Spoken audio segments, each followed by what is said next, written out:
परमपिता भगवान ब्रह्मा के आदेश पर नारद मुनि धरती पर महर्षि वाल्मीकि आश्रम में पहुंचते हैं। वाल्मीकि उनके चरण धोकर उनका देवतुल्य सम्मान करते हैं और उनसे अपने मन की बात कहते हैं कि वे लोक कल्याण निश्चित ग्रंथ की रचना करना चाहते हैं। इसके लिए उन्हें ऐसे पात्र की खोज है जिसकी गाथा इतिहास की रचना करती हो, इसके चरित्र से मानव शिक्षा ले, उसके उपदेश धर्म अर्थ काम और मोक्ष प्रदान करने वाले हों। तब नारद वाल्मीकि से कहते हैं कि ऐसे महाग्रंथ की रचना की इच्छा उनके अंतर्मन में जागृत पिता भगवान ब्रह्मा की प्रेरणा से उत्पन्न हुई है। नारद उनसे कहते हैं कि जिन गुणों से परिपूर्ण मानव को पात्र के रूप में खोज कर रहे हैं वे अयोध्या के राजा राम हैं। नारद उनसे कहते हैं कि वे राम कथा को लिपिबद्ध करें और निकट भविष्य में राम के जीवन में घटने वाली एक घटना में उन्हें भी महती भूमिका निर्वाह करने की है।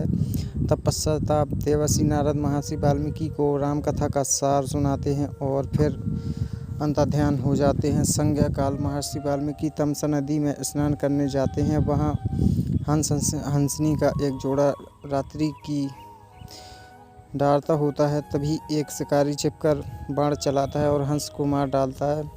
हंसनी भी अपनी पीड़ा व्यक्त करती हुए पति वियोग में प्राण त्याग देती है। वाल्मीकि यह ग्रंथ दृश्य देखकर बहुत क्रोधित होते हैं और शिकारी को कभी मन की शांति न मिलने का श्राप देते हैं। महर्षि वाल्मीकि अनमने होकर आश्रम लौटते हैं। वह अपने शिष्य से कहते हैं कि हर प्राणी को अपने कर्मों का फल भोगना पड़ता है।